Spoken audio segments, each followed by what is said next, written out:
avec moi, notre Dieu est vivant. Il n'est pas mort. Il est vivant. Il n'est pas mort. Je suis vivant parce que mon Dieu est vivant. Acclame le Seigneur.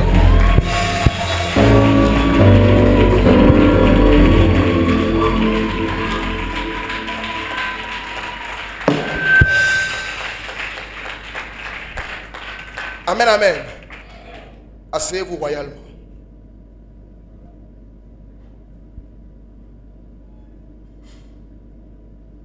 Alors ce matin, je suis venu partager avec vous ce que l'Esprit pouvait me présenter, mettre dans mon cœur depuis la nuit. Alors il se trouve que l'ennemi a engagé ce qu'on appelle une grande stratégie contre l'Église de Dieu. Amen, amen. Et si nous, en tant que fils du royaume, nous ne sommes pas avertis, nous allons donner à l'ennemi l'opportunité de détruire l'œuvre de Dieu. Alléluia. Est-ce que tu es d'accord pour que l'œuvre de Dieu soit renversée? Est-ce que tu es d'accord pour que l'œuvre de Dieu soit calomniée? C'est la raison pour laquelle la Bible dit, pour l'amour de Sion, alléluia, pour l'amour de l'œuvre de Dieu, nous ne pouvons pas nous taire. Nous ne pouvons pas laisser l'ennemi venir détruire la chose de notre Père que nous aimons. Est-ce que tu aimes Dieu? Jésus a dit à Pierre, m'aimes-tu? À 3 reprises, Jésus lui a posé la question. Vous pensez que c'était un hasard? Non. Il est en train de dire à Pierre, si réellement tu m'aimes, tu vas défendre ma cause. Alléluia. La Bible dit que celui qui n'est pas avec nous, il est comment? Il est contre nous. Est-ce que toi tu es contre l'œuvre de Dieu? Regarde bien ton voisin, dis, tu es avec qui? Pose-lui la question, tu es avec qui? Alléluia. Vous savez, nous sommes, et vous ne l'ignorez pas, vous qui êtes ici et plusieurs autres personnes le savent, le monde tire à sa fin. Et vous êtes heureux de vivre cette transition. Ce n'est pas encore la fin, mais nous sommes déjà rentrés dans ce qu'on appelle les douleurs de l'enfantement. Et nous devons tenir compte de ce temps prophétique pour savoir comment se comporter, comment veiller. Parce que la stratégie du début de l'ennemi n'est pas celle qu'il applique au milieu et ce n'est pas la même stratégie qu'il applique à la fin. Amen, amen. Et l'Esprit peut me dire cette nuit, Barak, l'ennemi s'est levé pour vouloir confondre l'œuvre de Dieu. Amen, amen. Vous allez bientôt comprendre de quoi il s'agit. Vous savez, quand quelqu'un ne peut rien contre vous, il est obligé de chercher d'autres voies et moyens pour vous nuire.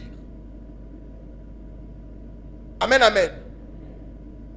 Parce que Jésus a dit, les portes du séjour de l'enfer ne pourront jamais contre mon église.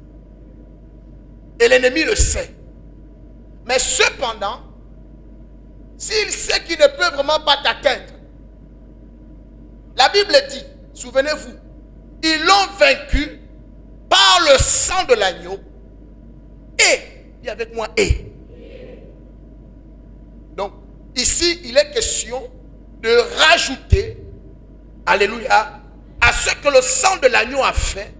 La Bible dit, et la parole de leur témoignage. Dis avec moi le témoignage.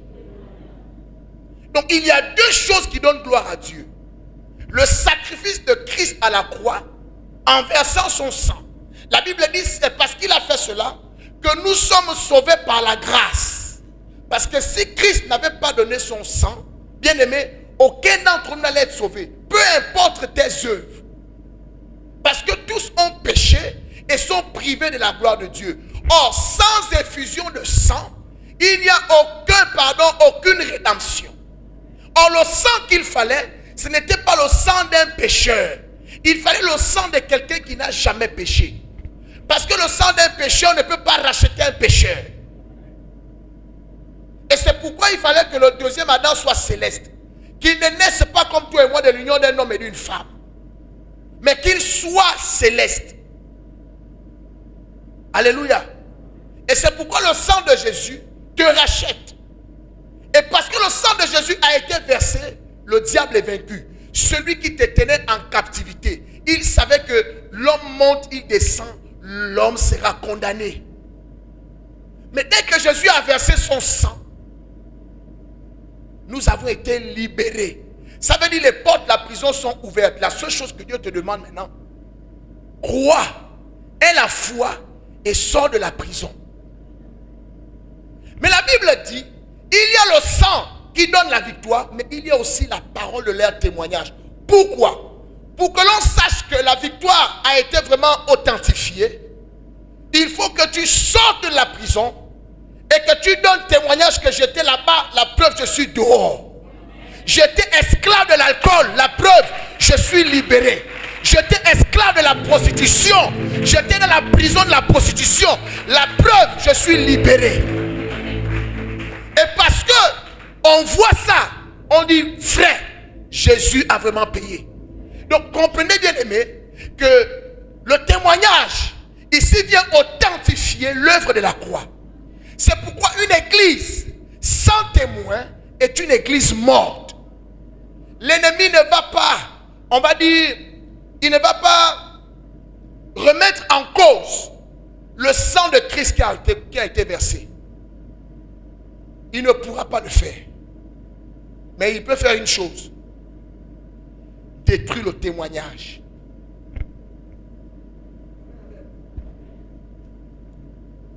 Et c'est ce qu'il est en train de faire maintenant. Vous savez, si Dieu avait su que le sang seul suffisait, il n'aurait pas ajouté le sang et la parole de leur témoignage. La victoire est complète uniquement parce que il y a le sang et le... Maintenant, le sang sans témoignage, ça donne quoi? Essayez de penser. Le sang sans le témoignage, ça donne quoi? Tu me dis, tu as été libéré de la prison, mais tu fais quoi encore dans la prison? Où est la preuve que le sang de Jésus t'a vraiment libéré? Si quelqu'un me suit. C'est pourquoi, Église, nous devons veiller à notre témoignage. Le témoignage personnel et le témoignage collectif. Il se trouve en effet que l'ennemi s'est levé contre l'église de Christ. Et je ne vous apprends rien. Sa grande stratégie, c'est de commencer à faire en sorte que l'église soit vilipendée.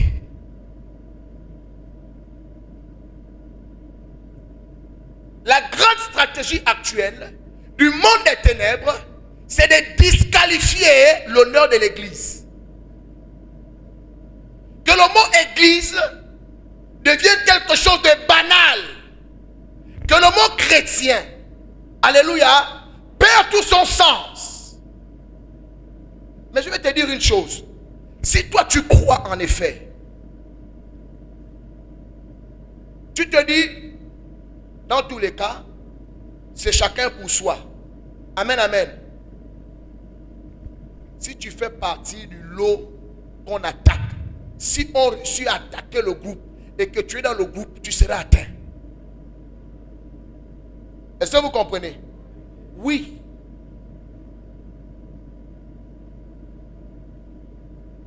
Et vous devez prier pour que Dieu vous ouvre les yeux, pour que Dieu vous révèle les stratégies du monde des ténèbres.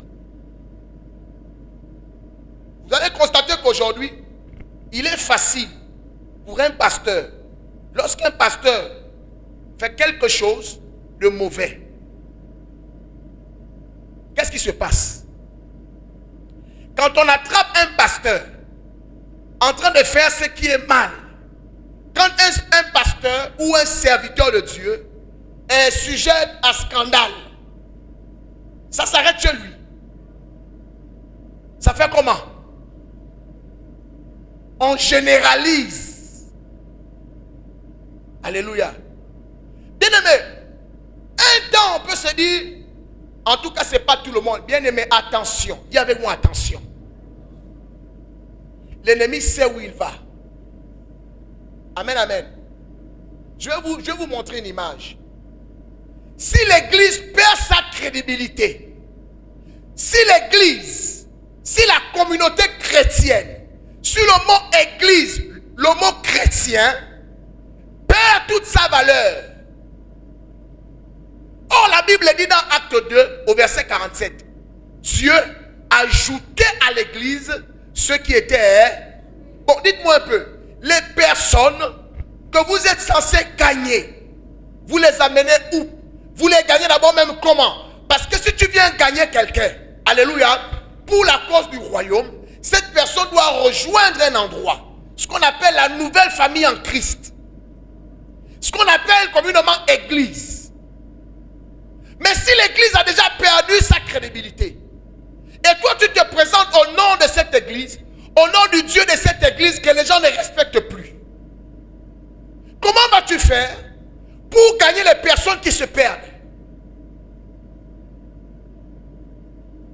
À qui est-ce que tu vas l'annoncer Jésus? Plus que la fête de Jésus est déjà négligée.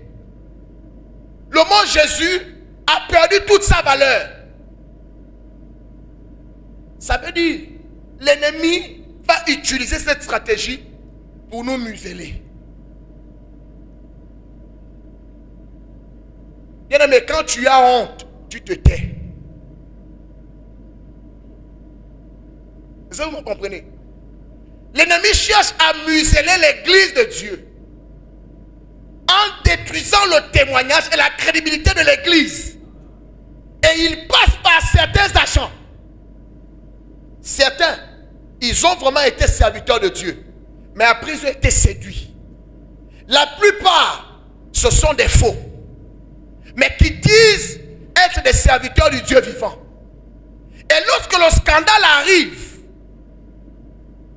on dit encore les pasteurs, encore les apôtres, encore les prophètes, encore cette église, toujours les chrétiens. Et moi ça me fait mal.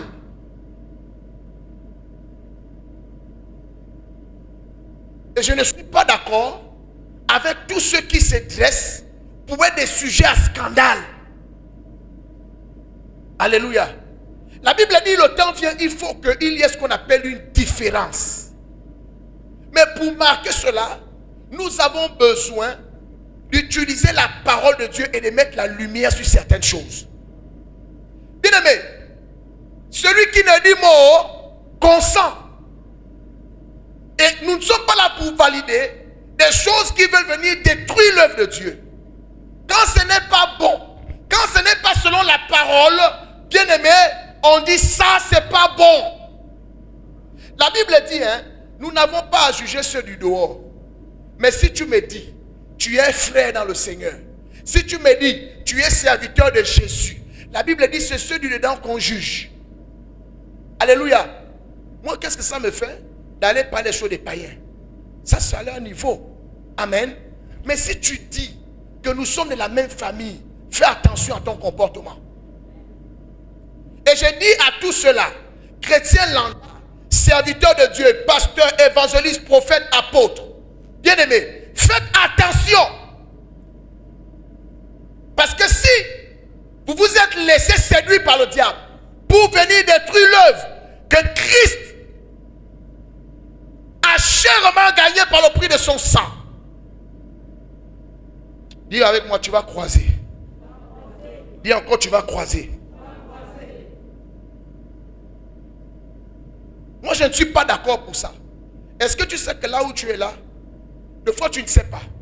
Tu marches pour toi, tu es quelque part, et puis soudainement, On dit,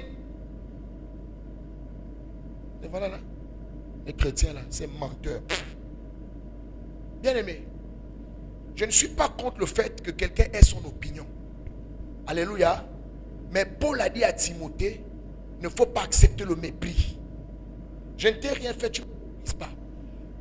À la limite, tu peux gérer ça comme tu veux dans ton cœur.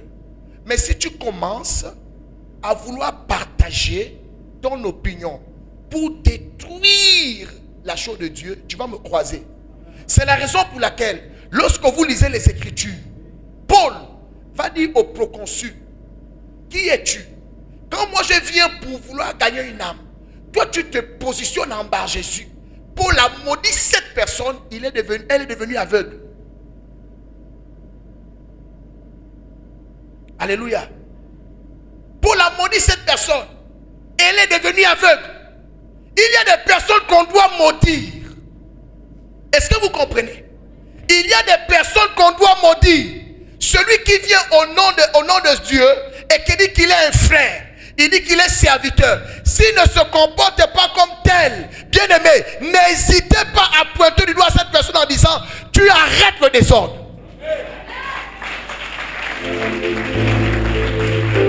Parce que c'est à cause de, on finit par croire que tous les pasteurs sont faux. Tous les pasteurs ne sont pas faux.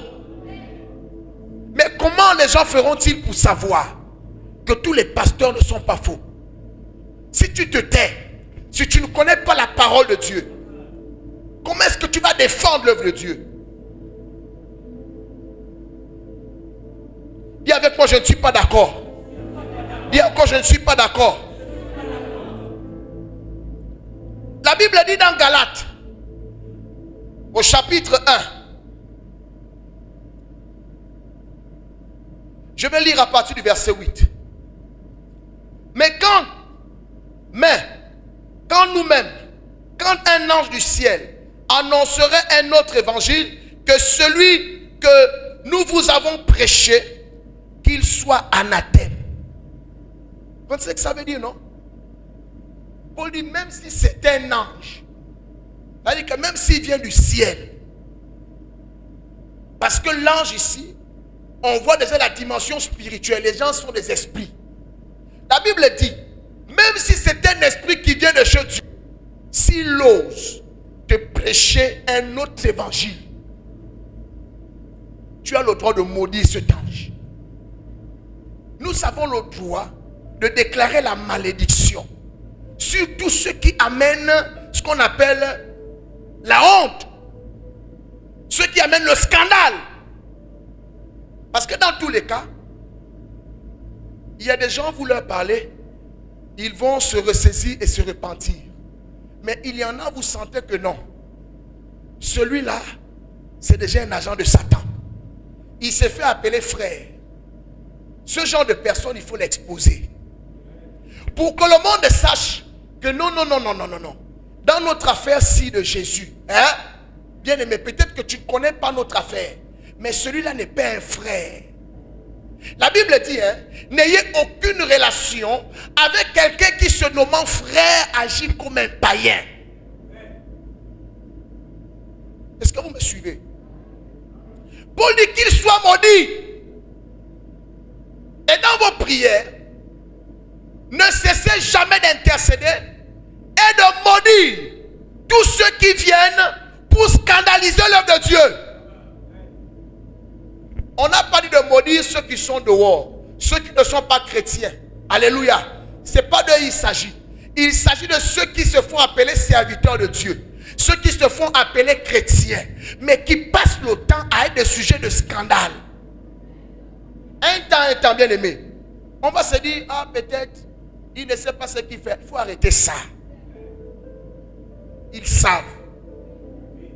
C'est pourquoi, Église, levez-vous dans l'intercession pour que Dieu commence à les exposer, pour que Dieu commence à les confondre, pour que Dieu commence à ressortir ce qu'il faut dans le secret, que ce soit mis au grand jour.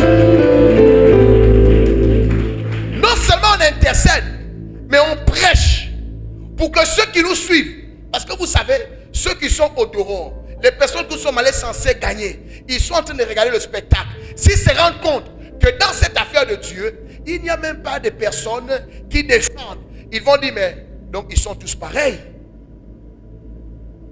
Alléluia. Je continue la lecture en disant, au verset 9 de Galates 1. Nous l'avons dit précédemment, et je le répète à cette heure. Si quelqu'un vous annonce un autre évangile que celui que vous avez reçu, qu'il soit maudit.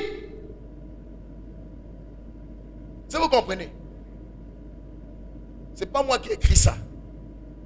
Même si beaucoup de personnes, certains, pour la plupart, ils disent que l'homme de Dieu, l'apôtre Barak, il est trop virulent. Bien aimé, je ne peux pas être d'accord avec ceux qui veulent détruire l'affaire de Christ. Est-ce que quelqu'un me suit? Le verset 10 dit maintenant ceci. Et maintenant, est-ce la faveur des hommes que je désire ou celle de Dieu? Est-ce que je cherche à plaire aux hommes? Si je plaisais encore aux hommes, je ne serais pas serviteur de Dieu. Je veux dire à ceux qui font la fausse modestie. Amen. On veut faire un petit mélange. Mi-chaud, mi-foie, mi-figue, mi-raisin. Ça ne marche pas. Quand tu fais l'œuvre de Dieu, Jésus nous a dit, si on a traité ainsi le bois vert, ce n'est pas le bois sec qu'on va traiter avec bienveillance. Quand Christ est venu sur la terre, il a annoncé la vérité, mais les ténèbres et le monde ne l'ont pas accepté. Et si réellement tu es à la suite de Christ, ne t'attends pas à ce que le monde t'accepte. Et laissez-moi vous rappeler que les premières personnes qui ont combattu Jésus, ce n'est pas Ponce Pilate. Ce n'est ni Ponce Pilate, ni Hérode. Vous êtes d'accord avec moi? Il faut savoir que dans l'affaire de Dieu là, les premières personnes qui se lèvent, ce sont les faux qui disent être avec Dieu. Donc église, le problème de l'église, c'est l'église. C'est pourquoi Christ nous rappelle, il dit, il a son église. Et c'est cette église qu'il revient chercher. Alléluia. Donc, si Christ a son église, ça veut dire qu'il n'y a pas que l'église de Christ. Mais cependant, tout ça, on appelle ça église. Mais ceux qui ne savent pas distinguer parce qu'ils n'ont pas le Saint-Esprit. Donc, quand ils voient seulement église, église, église, quand il y a un scandale, on dit c'est l'église. Quand il y a un scandale, on dit ce sont les pasteurs. Quand il y a un scandale, on dit ce sont les prophètes. Je vais vous poser une question. Depuis que vous avez lu la Bible et que vous connaissez l'histoire des apôtres, alléluia, quel a été le scandale manifesté dans la vie d'un apôtre? Donnez-moi le nom d'un apôtre que vous connaissez dans la Bible qui a été sujet à scandale.